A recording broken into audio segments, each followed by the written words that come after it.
ယနေ့ကဘာပေါ်မှာနိုင်ငံသားဟာကိုယ်နိုင်ငံရဲ့ပြည်တွင်းရဲ့နိုင်ငံခြားရေးမူဝါဒတွေကိုလွတ်လပ်စွာဆုံးဖြတ်ခြင်းတုံ့ပြန်ရှိခြင်းနိုင်ငံတွေအကြားနေမြေပိုင်နယ်ကိုလေးစားခြင်းပြည်တွင်းရေးကိုစွပ်ဖြတ်ခွင့်မရှိခြင်းနိုင်ငံအချုပ်အခြာအာဏာနိုင်ငံတကာဆက်ဆံရေးစနစ်ဆိုတဲ့ concept တွေကိုဘယ်လိုစတင်လာတယ်လဲဆိုတာကိုကျွန်တော်ဒီဗီဒီယိုမှာမျှဝေပေးတော့မှာဖြစ်ပါတယ်ဒီအတွေ့အကြုံတွေကရုပ်တရက်ပေါ်ထွက်လာတာမဟုတ်ပါဘူး1648ခုနှစ်Peace of Westphalia ငြိမ်းချမ်းရေးစာချုပ်ကနေအစပြုလာတယ်လို့ဆိုရပါမယ်။ဒီကနေ့ဒီသဘောတူညီမှုအသိဉာဏ်ဟာယနေ့ကမ္ဘာနိုင်ငံရဲ့အုံမြစ်ကိုစတင်ခဲ့တဲ့တမိုင်းကြီးလို့တမိုင်းကမှတ်တမ်းတင်ထားပါတယ်။ Westphalia ငြိမ်းချမ်းရေးစာချုပ်အကြောင်းပြောခင်ဥရောပတမိုင်းထဲက30 years war လို့တည်ကြတဲ့နှစ်30ကြာစစ်ပွဲဘာကြောင့်ဆင်နွှဲခဲ့ရလဲဆိုတဲ့နောက်ခံတမိုင်းကြောင်းကိုကျွန်တော်တို့အနေငယ်ပြန်ကြည့်ရအောင်။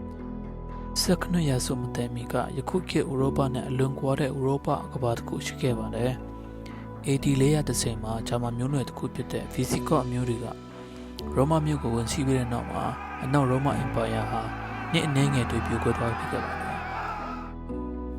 ဥရောပတိုက်တွင်လွတ်လပ်တဲ့တိုင်းပြည်မြို့ပြနိုင်ငံများစွာပေါ်ထွက်လာခဲ့ပါပြီ။အင်ပါယာမပြိုကွဲခင်ကတည်းကခရစ်ယာန်ဘာသာဟာဥရောပတစ်ခွင်လုံးမှာပြန့်နှံ့သွားခဲ့ပါပြီ။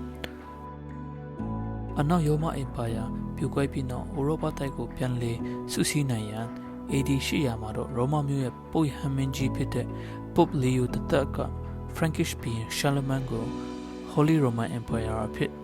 တင်မြှောက်ခဲ့ပါတယ်။အဲဒီခေတ်မှာခရစ်ယာန်ဘာသာကတစ်ခုပဲရှိပါသေးတယ်။ဒါပေမဲ့1054ခုနှစ်မှာဆိုရင် The Greek Schism လို့ခေါ်တဲ့ခရစ်ယာန်ဘာသာနှစ်ချမ်းကွဲခြင်းဖြစ်ခဲ့ပါတယ်။ Byzantine Empire လို့လည်းနာမည်တွင်တဲ့အရှေ့ရောမအင်ပါယာက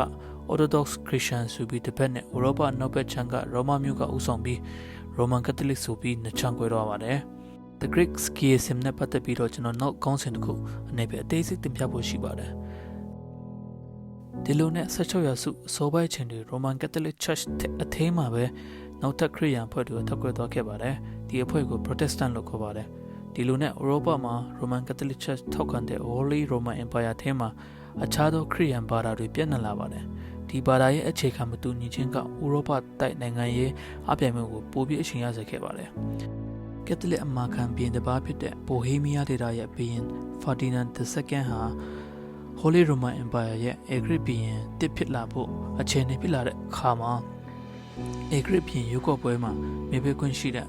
တချို့သောမိုမတ်တွေက Protestant ဘုရင်တယောက်ကိုအေဂရစ်ဘုရင်ဖြစ်တင်မြှောက်ရန်ကြံစည်ရာကနေနှစ်30စစ်ပွဲကို1618ခုနှစ်မှာစတင်ခဲ့တာဖြစ်ပါတယ်။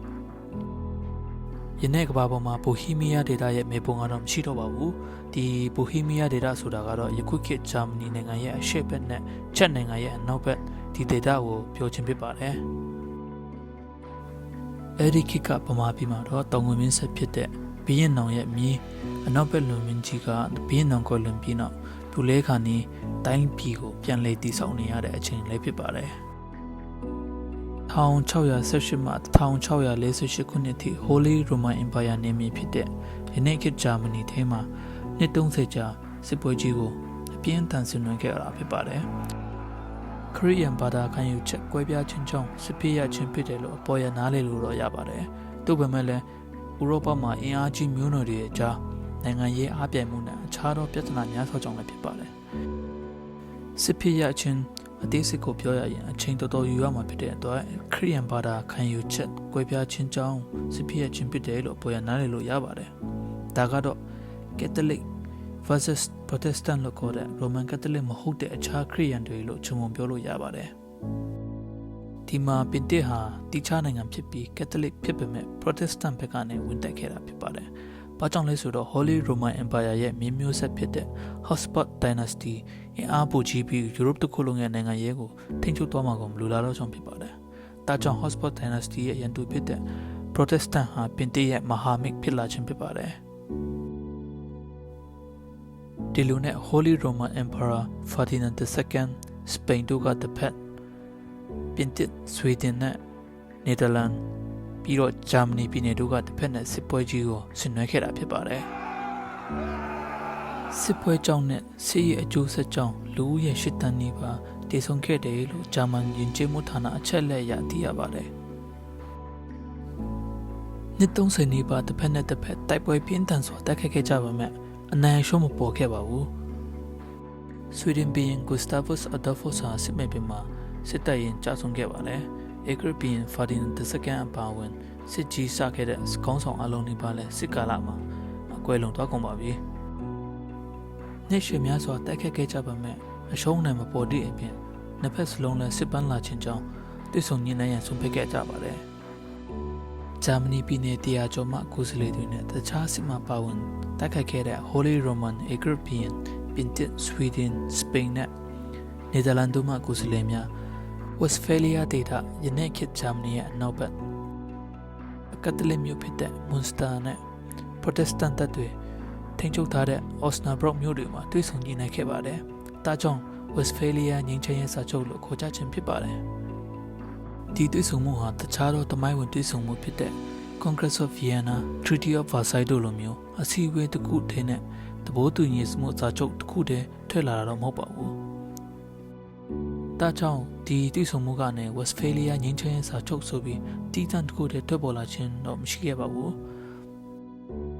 1648 January မွန်စတာစာချုပ်မှာစပိန်ကနယ်သာလန်နိုင်ငံလွတ်လပ်ရေးကိုအတိမတ်ပြုလက်ခံပြီးနယ်သာလန်တို့စပိန်ကိုတော်လှန်တဲ့နှစ်80ကြာလွတ်လပ်ရေးတပ်ပွဲကြီးအောင်မြင်ခဲ့တာဖြစ်ပါတယ်။1648ခုနှစ်အောက်တိုဘာလမှာတခြားစာချုပ်နှစ်ခုကိုမွန်စတာနဲ့ Osnabrück မြို့မှာလက်မှတ်ရေးထိုးပြီးနှစ်30ကြာတပ်ပွဲကြီးကိုအဆုံးသတ်ခဲ့ပါတယ်။ဒီလိုမတူညီတဲ့နေရာမတူညီတဲ့တွေ့ဆုံသဘောတူညီမှုတွေကိုပေါင်းစည်းပြီးမှ Peace of Westphalia ငြိမ်းချမ်းရေးစာချုပ်ဆိုပြီးတမိုင်းမှာမှတ်သားထားခြင်းဖြစ်ပါတယ်။ဒီ Westphalia ငြိမ်းချမ်းရေးစာချုပ်မှာထွက်ပေါ်လာတဲ့အဓိကအယူဆအသစ်အချက်လက်များကတော့ State Sovereignty နိုင်ငံချုပ်အခြာအာဏာနိုင်ငံတစ်နိုင်ငံဟာကိုယ်တိုင်းပြည်ဘာသာရေးပြည်တွင်းပြည်ပမူဝါဒစနစ်များကိုလွတ်လပ်စွာဆုံးဖြတ်ပေးခွင့်ရှိခြင်း Territorial Integrity နေမြေပိုင်နက်ကိုအတိမပြုလေးစားခြင်း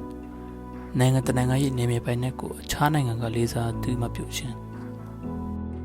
Legal Equality of States နိုင်ငံတိုင်းတန်းတူညီမျှမှုရှိခြင်းအင်အားကြီးငယ်မခွဲခြားဘဲနိုင်ငံတိုင်းမှာတန်းတူခွင့်ရရှိကြောင်းအတည်ပြုခြင်းဖြစ်ပါတယ်ဒီအချက်က UN General Assembly မှာတနိုင်ငံတမဲဆိုတဲ့စနစ်ရဲ့ဇင်းမြစ်လည်းဖြစ်ပါတယ် Non-intervention ပြည်တွင်းရေးကိုပြည်ပမှာဝင်ရောက်ဆွတ်ဖက်ခြင်းမပြုလုပ်ရနိုင်ငံတနိုင်ငံရဲ့ပြည်တွင်းရေးကိုတခြားနိုင်ငံကဝင်ရောက်ဆွတ်ဖက်ခြင်းကိုတားမြစ်ခြင်းဖြစ်ပါတယ်စသည့်ခေတ်သစ်ကမ္ဘာနိုင်ငံရေးကိုပုံဖော်လာမဲ့ concept အသွေးခေါ်များကို Westphalia မှာတည်ရဝင်ရေးသားသဘောတူခဲ့ကြတာဖြစ်ပါတယ် Westphalia ငြိမ်းချမ်းရေးဆွေးနွေးပွဲမှာတည့်ရဆွေးနွေးခဲ့တဲ့ကိုယ်စားလှယ်တွေကတကမ္ဘာလုံးအတွက်ရည်ရွယ်ပြီးဒီ concept တွေကိုချရဲခဲ့တာတော့မဟုတ်ခဲ့ပါဘူးဒါပေမဲ့နောင်လာမဲ့အချိန်ကမ္ဘာနိုင်ငံများအကြားတန်ခင်းတမန်ခင်းလှုပ်ထုံလူနည်းများ၏အခြေခံကိုတည်ဆောက်ပေးခဲ့တာလည်းဖြစ်ပါတယ်ဒီစာချုပ်ကိုအခြေခံပြီးနိုင်ငံအချုပ်အခြာအာဏာဆိုတဲ့ concept ခံယူချက်အင်အားကြီးငယ်မခွဲခြားဘဲနိုင်ငံတိုင်းတန်းတူအခွင့်အရေးရှိခြင်းပြည်တွင်းရေးနဲ့နိုင်ငံခြားရေးမူဝါဒများကိုလွတ်လပ်စွာပြုလုပ်နိုင်ခြင်းနိုင်ငံတနိုင်ငံရဲ့ဘာသာရေးယုံကြည်မှုကိုတခြားနိုင်ငံမှဝင်ရောက်ဆုံးဖြတ်ခြင်းမပြုရန်စသည့်ခေတ်သစ်နိုင်ငံတကာဆက်ဆံရေးအသွေးခေါ်သစ်များပေါ်ပေါက်လာခြင်းဖြစ်ပါတယ်။နိုင်ငံရေးတွေဘာသာရေးပါဝင်မှုကိုကန့်သတ်လာခြင်းကြောင့်ပုပ်ရဟန်းမင်းကြီး၏နိုင်ငံရေးပေါ်လွှမ်းမိုးမှုလည်းစစ်ပွဲအပြီးမှမြင့်မြင့်သွားခဲ့ပါတယ်။ Westphalia စာချုပ်ပြီးနောက်ကမ္ဘာနိုင်ငံရဲ့အထူးသဖြင့်ဥရောပနိုင်ငံတွေရဲ့နိုင်ငံရေးမြင်ကွင်းက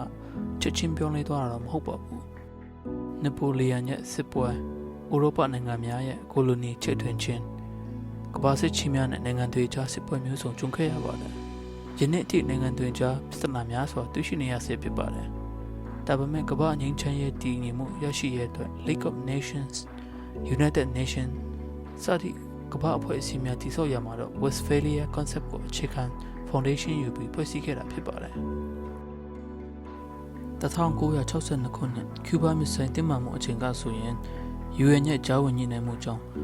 နျူကလ িয়ার စစ်ပွဲကြီးမဖြစ်ပွားအောင်တားဆီးနိုင်ခဲ့တဲ့ဆိုတာက Westphalia concept ရဲ့အောင်မြင်မှုတစ်ခုလို့ဆိုရပါမယ်။ဒီလိုနဲ့ဥရောပမှာခရစ်ယာန်နိုင်ငံတွေကြားကဖြစ်တဲ့စစ်ပွဲကနေ Peace of Westphalia ငြိမ်းချမ်းရေးစာချုပ်ကခေတ်သစ်ကမ္ဘာနိုင်ငံရဲ့စနစ်လို့ဆိုရမယ် Modern State System ကိုတည်ပေးခဲ့တာဖြစ်ပါတယ်။ နောက်ထပ်ဗီဒီယိုတွေမှာလည်းဒီလိုကမ္ဘာနိုင်ငံရဲ့ပထဝီနိုင်ငံရေးဆိုင်ရာတမိုင်းများကိုဆက်လက်ရွေးချယ်ပြီးတင်ဆက်သွားမှာဖြစ်တဲ့အတွက်စောင့်မျှော်အားပေးကြပါအောင်ခင်ဗျာ